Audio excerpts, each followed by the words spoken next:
नमस्कार, मैं मनीष कुमार वर्मा। इस न्यूज में आप लोगों को सुनाएंगे कि किस प्रकार से निशिकांत दुबे सांसद में पप्पू यादव पर और संविधान पर खतरा में बताने वाले आदमी को गजब जवाब दिया।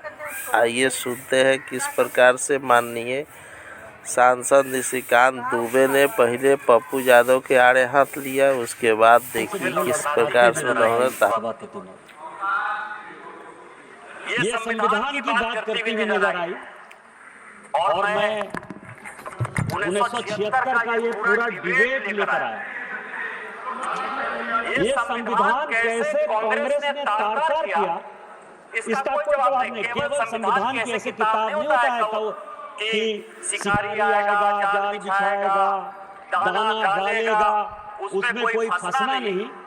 उसी तरह से सभी जो है फंस गई चिड़िया। ये संविधान का किताब जो है राहुल गांधी और उनकी पार्टी के लिए केवल एक उसी प्रकार की कहावत है। सभापति महोदय, आप ये समझिए, ये 76 में स्वर्ण सिंह की कमेटी बनी 1975 में। उन्होंने सारे इंस्टीट्यूशन को खत्म कर दिया। अध्यक्ष महोदय, जिसके लिए आज फिर से लगे हुए इस संविधान में 121 बार राष्ट्रपति का जिक्र है। इस संविधान में 121 बार राष्ट्रपति महोदय का जिक्र है। आपको आश्चर्य होगा कि एक संशोधन के माध्यम से राष्ट्रपति के सारे अधिकार को कांग्रेस ने खत्म कर दिया। राष्ट्रपति रबर स्टैंप हो गया। राष्ट्रपति जो कैबिनेट कह कर देगी उस पर मोहर मारना उसका अंतिम लक्ष्य हो गया। राष्ट्रपति का इंस्टीट्यूशन खत्म हो गया। इंदिरा गांधी ने इसी वोट चोरी करके जब रायबरेली का चुनाव जीता और जब फैसला हुआ कोर्ट का, तो ऐसा सिचुएशन इस व्यक्ति ने पैदा किया, इस पार्टी ने पैदा किया कि आपको आश्चर्य होगा कि 3 जज को बाईपास करके एक ऐसे चीफ जस्टिस को बना दिया जो 8.5 साल तक इसका मुख्य न्यायाधीश रहा। प्रेस की पूरी स्वतंत्रता खत्म हो गई। इंडियन एक्सप्रेस के एडिटर रामनाथ गोयनका से लेकर सारे लोग जो कुछ कहते थे, और ये केवल इस संविधान संशोधन में हुआ।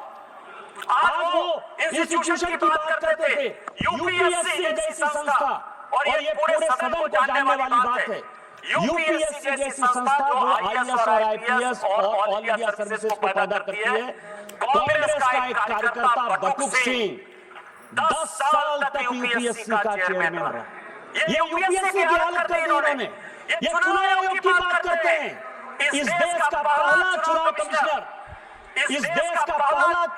कमिश्नर सुकुमार सेन जब वो रिटायर होते हैं तो उसको सूडान का ये राज्यपाल बना देते हैं।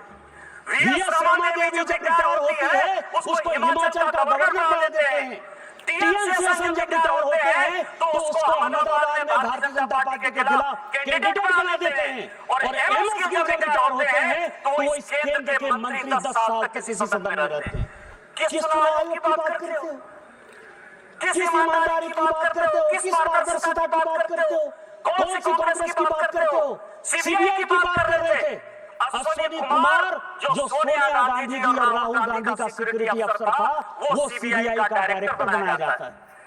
रंजीत सिन्हा जो कांग्रेस के अहमद पटेल के यहाँ रोज बैठता था और जिसकी डायरी पकड़ाई कि उसने कांग्रेस के कितने नेता कब कहाँ गए, उसको सीबीआई का डायरेक्टर बना देते।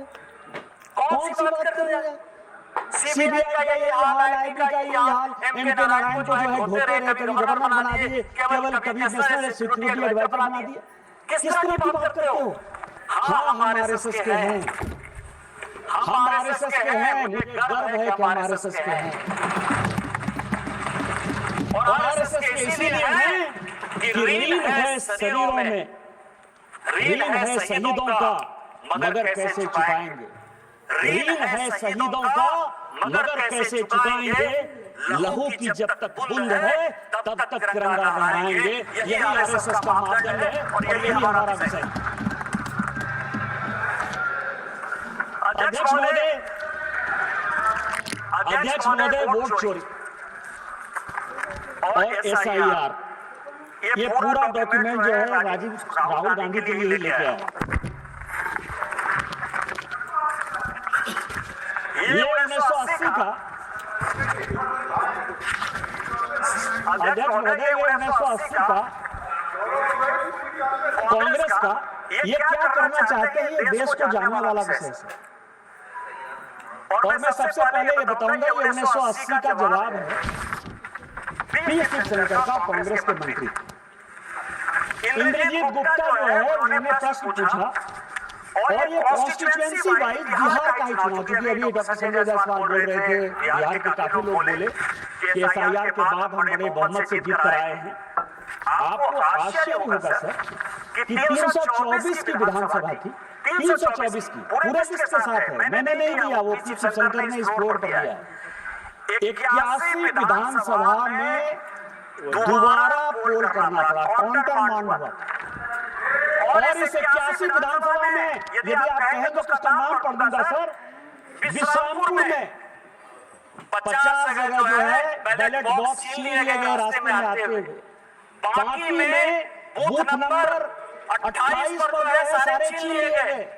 रफीगंज में, नोखा में, भभुआ में, दिनारा में, कराकली में, मशरक में, बख्तियारपुर में, बौर में 81 जगह पर चुनाव काउंटर मांग हुआ था सर। इसी बैलेट पेपर के कारण schedule caste, schedule tribe, OBC को वोट नहीं देने दिया जाता था सर। आज क्या आप फिर से वही वापस आना चाहते हैं?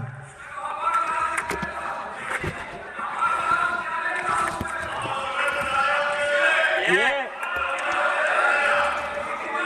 मैं आपको सभापति महोदय, ये सभी लोगों ने कांग्रेस से लेकर डीएमके, डीएमके से लेकर टीएमसी तक वायसा सीपी ने जो है ईवीएम की बात, ये ईवीएम की पूरी हिस्ट्री लेकर आओ, पूरी हिस्ट्री है। हिस्ट्री किसने, ये ईवीएम कौन लेकर आए? ये ईवीएम कांग्रेस लेकर आई सर। पहली बार ईवीएम, आपकी जानकारी के लिए, 1987 में पायलट प्रोजेक्ट के नाते राजीव गांधी जी लेकर आए, ये ईवीएम की पूरी हिस्ट्री। और 91 में जब नरसिम्हा राव की सरकार आई तो उन्होंने तय किया कि ईवीएम आएगा, और ईवीएम आएगा, ऐसे नहीं आएगा सर। ये सारी रिपोर्ट है सर, ये रिपोर्ट है 1961 के सेलेक्ट कमेटी, और ये रिपोर्ट है 1971 की सेलेक्ट कमेटी। ये पूरे पार्लियामेंट को जाने वाली बात। दोनों रिपोर्ट के अध्यक्ष जगन्नाथ राव